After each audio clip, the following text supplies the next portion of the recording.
১১ নং অতিরিক্ত মহানগর দারোগা আদালতে একটি শেরেবাংলা থানা মামলা, একটি হত্যা মামলায় একজন আসামিকে মৃত্যুদণ্ড প্রদান করেছে।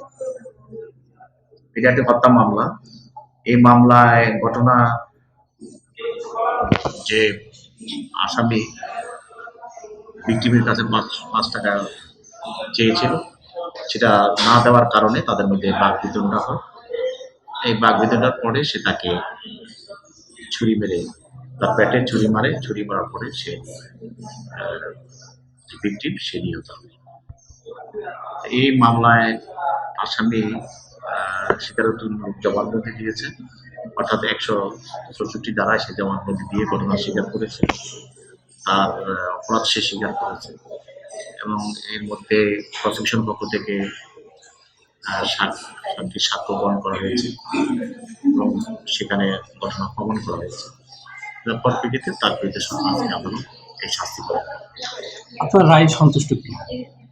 হ্যাঁ, যেহেতু একটা হত্যা মামলা এবং এই হত্যা মামলায় যিনি হত্যাকারী তিনি স্বীকারোক্তিমূলক জবানবন্দি দিয়েছেন এবং বিভিন্ন সাক্ষ্য প্রমাণে সেটা প্রমাণিত হয়েছে।